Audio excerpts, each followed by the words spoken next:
this is an iHeart podcast. Guaranteed human. Introducing the all-new Mazda CX-5, featuring more connection. Hey Google, where's the nearest Pilates class? Safety that has your back.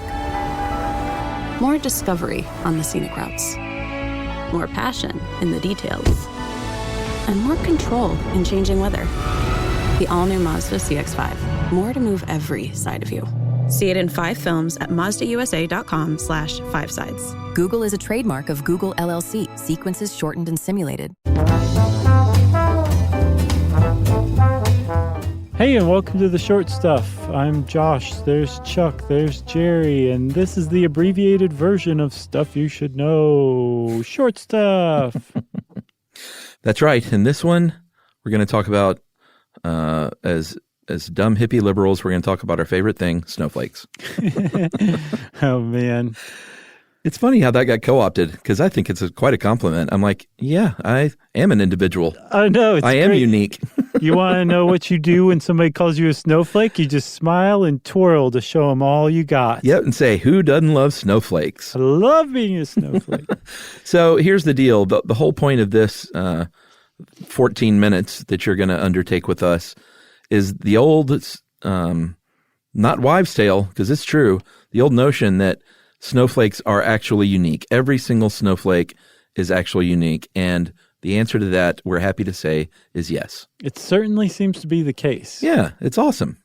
I feel like we've done something on this, like maybe in one of our short videos before, or something like that. Maybe. But I wonder if we said the opposite. But now that we did this research, I'm like, how could we possibly have said the opposite? It's just not, it's not possible. Yeah, I mean, we should say that a lot of snowflakes, and we're going to go through how they're formed, but in the very early stages, snowflakes can be pretty identical.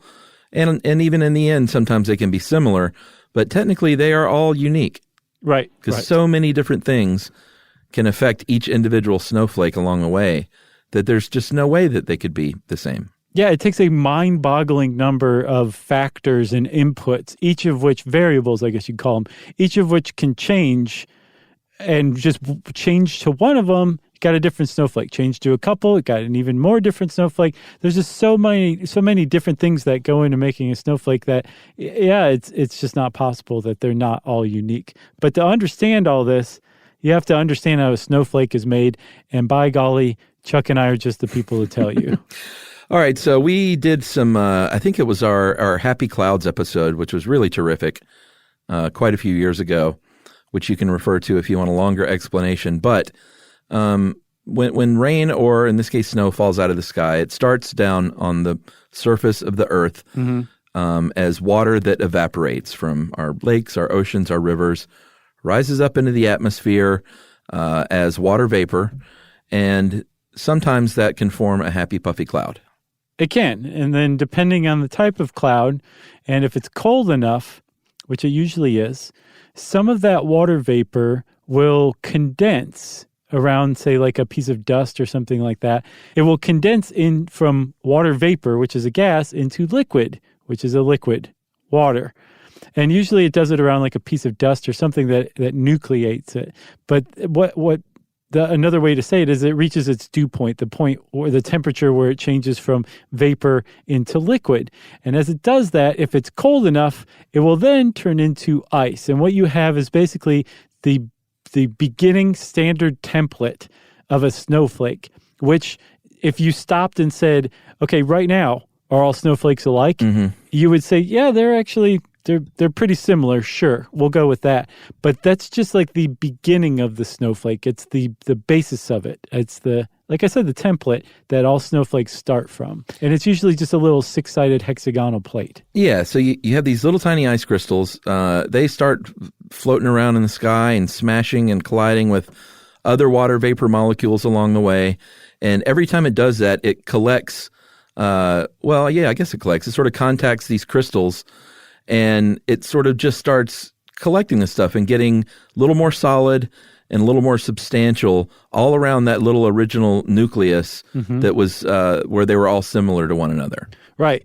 And then so this snowflake, as it's kind of moving around up in the atmosphere, like I'm building, I'm growing, it runs into other water vapor.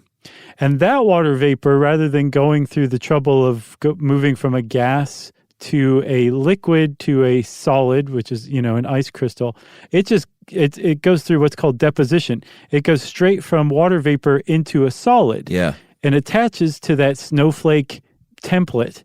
And as it does so, it will start to form some of the more intricate details of that snowflake. And that happens again and again and again and again. And you get layer after layer after layer of ice crystals forming on this plate. And all of a sudden you have like arms that stick out, and those arms start to get detailed. And now the snowflake is starting to take shape. So you've got water vapor that freezes and starts to attract other water vapor that freezes onto it, that starts to give snowflakes their size and their shape. But there's lots more variables involved. That's right. And we'll take a little break here. We're going to come back and talk about the remaining formation of snowflakes right after this.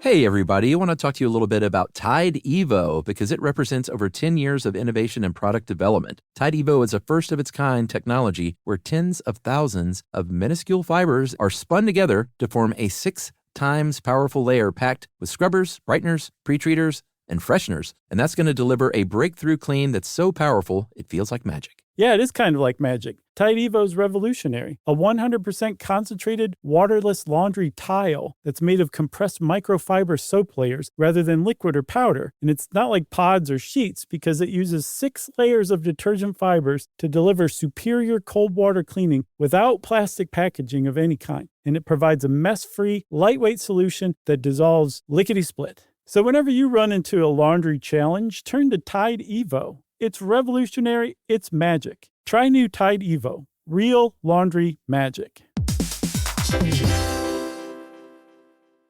Everyone knows winter is the real mess maker. You don't need WeatherTech floor liners for summer unless you hit the beach and half the beach ends up back in your car, or the campsite dirt ends up in your trunk. Then you'd want a cargo liner, or a road trip goes sideways, lemonade spills, ketchup goes rogue, ice cream drips. Yeah, you'd be pretty happy about those WeatherTech seat protectors. So just to be clear, as the mud you're inevitably going to step in this summer, you don't need WeatherTech unless you plan on doing summer. Visit WeatherTech.com today.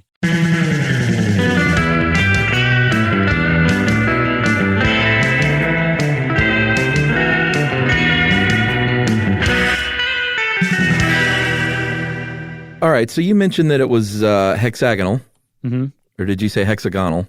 I think I said hexagonal, like a dum-dum.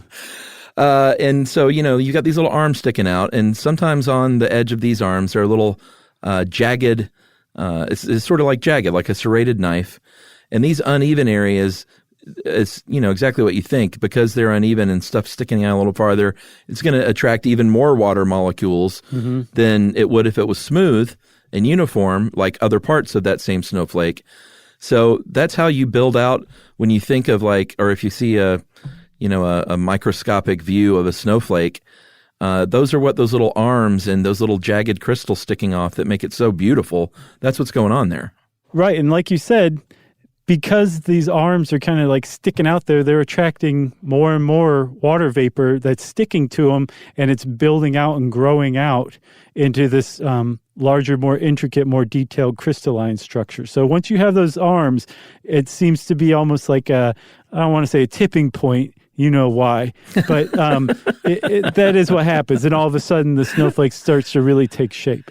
Yeah, and here's where the environment comes into play, because depending on a lot of different factors, like temperature, obviously, humidity, like really, really, really cold temperature, that will really vary what kind of snowflakes, like size and shape, that you're going to get.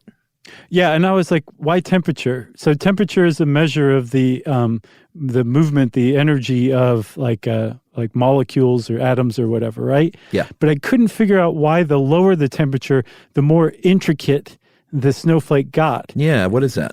Everything I saw was just basically like, that's just the way it is. Yeah. So that's what we're going to have to go with too, basically, is it's just the way it is. If you understand why that is the case, please tell us because we want to know, right? But yeah, like those, when you think of those, they describe it as fern-like arms, like those awesome-looking arms with all the little jagged things sticking off. That's when it's like prime snowflake time, when it's super, super cold. Right, precisely. So you've got extra moisture, like if it's a little more humid, that's going to affect the shape of the snowflake. It's going to make them fatter usually.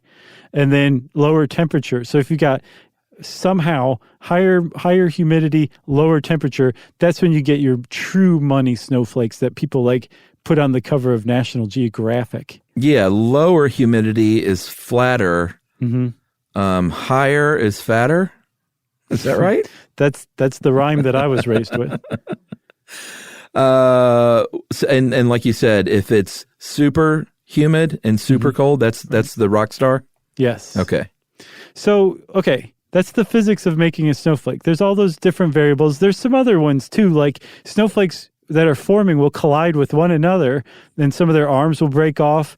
So that will then attract even more ice crystals. So that's going to change the shape of it.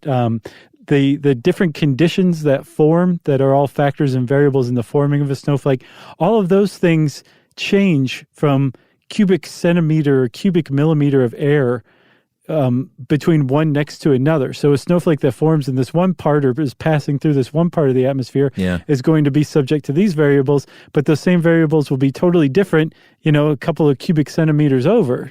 So you've got all these different variables that are coming into it. And apparently when you add these variables up, there becomes a mind-boggling number of different possible combinations of snowflake shapes and crystalline structure, so much so that it just seems basically impossible that the over the current age of the universe, certainly over the current age of Earth, that enough snowflakes have fallen that two of them could ever have been alike. Yeah, so they estimate as many as a quintillion number of molecules, or quintillion molecules in a single snowflake, and that the possible combinations of all these molecules and potential combinations are 2 times as many as there are atoms in the entire universe. So I looked that up. Could that be possible? That's what this article says. Yeah. The number of atoms in the universe is either between 10 to the 78th power and 10 to the 82nd power total atoms in the universe, which is between 10 quadrillion vigintillion and you just made that up. No, I swear to God, and 100,000 quadrillion vigintillion atoms. So twice that. You literally just sounded like a 10-year-old. I know. I felt like a 10-year-old. Million, quintillion, billion, gillion. Basically. So there's that many different possible combinations of snowflakes.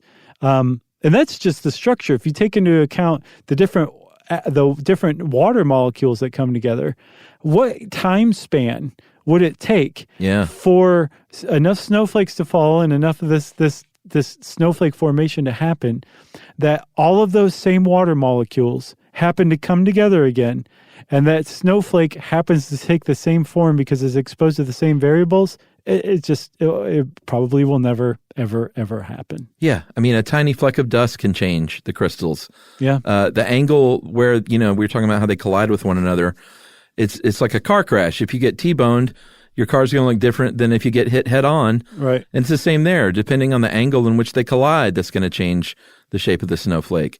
So it really seems true that there may have never been 2 snowflakes exactly alike. In the end, you may be the first human being to ever use a car crash to illustrate how snowflakes can be different. Oh, goodness. So that's why, everyone, you can go around and feel very confident explaining to all of your friends and coworkers and loved ones that it is true. No 2 snowflakes are alike. They're all unique and different. And if you want to get in touch with us about this, you can go onto our website, stuffyoushouldknow.com, check out our social links there, and you can send us an email to stuffpodcast@howstuffworks.com.